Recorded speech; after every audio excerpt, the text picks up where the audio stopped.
We're going to do an octopus today, and I'm going to find the center of my page, and then I will go up diagonally toward the right corner, just jump up a little bit, and I'm going to make a circle for an eyeball.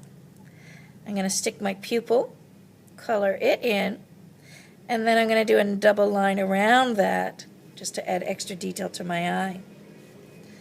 From there, I'm going to just slope around, but this is not going to connect together as a circle. It's going to be kind of like an N shape right around here. And then I'm going to have a smaller one right behind, just like that. This is the front eye, and then this is the back eye on the other side. And we don't see the eyeball on this side here. From here, I'm going to come from the bottom of this eyeball and connect to this line. And then I'm going to be making, about smaller than my fist, if I hold my fist sideways, I'm going to be making a circle, kind of like the size of an orange, but it's going to be kind of freeform, like a blob. And this is going to become, so picture your circle here. This will become the head of the octopus. So I'm going to come up and around and back, but I'm not going to connect to here. This is this is the actual body part. And now I'm going to be making my 8 tentacles. So that's real easy and fun. I'm going to start off the tentacle coming down and do a beautiful curve toward the edge of my page. I want to use this whole paper here. I don't want to focus on just down at the bottom. Now my tentacles aren't going to touch the top. They're going to leave a space. And I'm going to keep them about a finger width. So I'm going to leave a little bit of a space here before it touches. And then I'm going to continue, and it's going to go gradual. Slowly make your second line, and slowly get thinner until you reach the tip with a little curve here. And on this back side, you can add some texture if you want to add these little nodules here. And as it curves around the top, you won't see too much here. Might see a little bit on this side here. You can end the tip.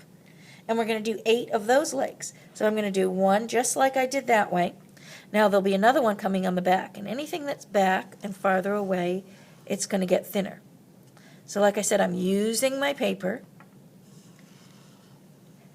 And this is going to be shorter than this one because it's farther away. And then I'll stick another line. I'm not going to do it right behind my eye. I'm going to bring it over on this side just to help my composition. And I'm going to curve and do interesting curves. You can even have these. Maybe you want them coming out. Now remember, the ones behind are shorter and smaller. Maybe you want one wrapping around a piece of seaweed or kelp or coral. And then it's going to touch the body.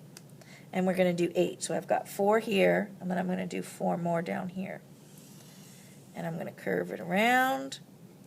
And it's okay if it goes off the page here. Right here is my end of my page, and it's okay if you go off the page. Don't worry. It kind of adds to the composition. I'll make this one come down and go right off my page. Bring it up.